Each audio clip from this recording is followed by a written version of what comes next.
Welcome to Necessary Roughness. I'm your host, Ray Flowers, for Fantasy Alarm TV. Continuing our look at the 2015 season, let's take a look at the tight end position. Some big numbers here, some little numbers here, but we're going to start with the first number of 72 as the number of catches this season for Travis Kelce. Now, Kelce caught more passes for more yards and had the same amount of touchdowns as last season. He only averaged 6.4 targets a game this year, though, and that's the rub. People were disappointed with Kelce because he didn't take a step forward this year. I agree he didn't, but it's the Chiefs' offense. I don't really hold Kelce to blame here. 6.4 targets a week. What can you do with that? Alex Smith is risk-adverse. Andy Reid prefers dumping the ball off to the running backs or throwing the ball 22 times a week to then trying to get Kelce more involved. No matter what happened this year, Kelce was there. He was good. He was solid.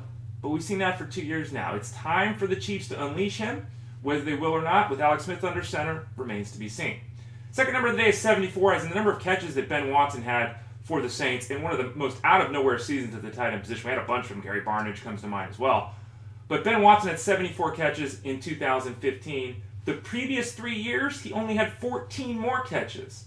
He had 825 yards in 2015. The previous 3 years, he only had 38 more yards. So basically, Ben Watson in 2015 was the same player we saw combined in 2012, 13, and 14. Remarkable for a guy who's 35 years old. We don't know what his future is. He might even retire. There's some whispers about that. Obviously, the Saints will want to have him back. Drew Brees in that offense transformed him from a nobody into a top 10 play at the tight end position.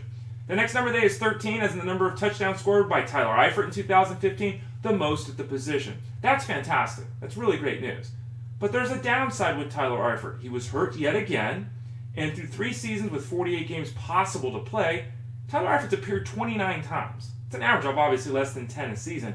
That's just not going to get it done, folks. It's just not good. It just ain't. I mean, even this season, he had, he mid-50s in receptions. He didn't do anything as a receiver. He had fewer yards than Jacob Tamme, for goodness sakes, as a pass catcher. It was all about his touchdown.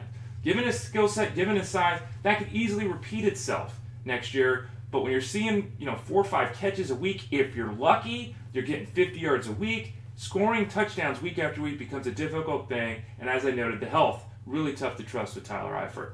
And then the final number today is 94. What does that stand for? It's the number of catches this year by Delaney Walker. Just remarkable season. I don't know how many people realize he got 94 receptions to lead the position, 1,088 yards, 6 touchdowns.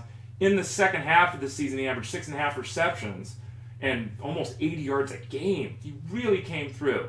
A young quarterback in Mariota. There weren't a lot of options for him to throw the ball to. Kendall Wright was hurt late. Dorial Green-Beckham was in and out, trying to learn his craft a little bit better. But Delaney Walker had a great finish to the season. He was one of the top tight ends in football, extremely consistent from week to week.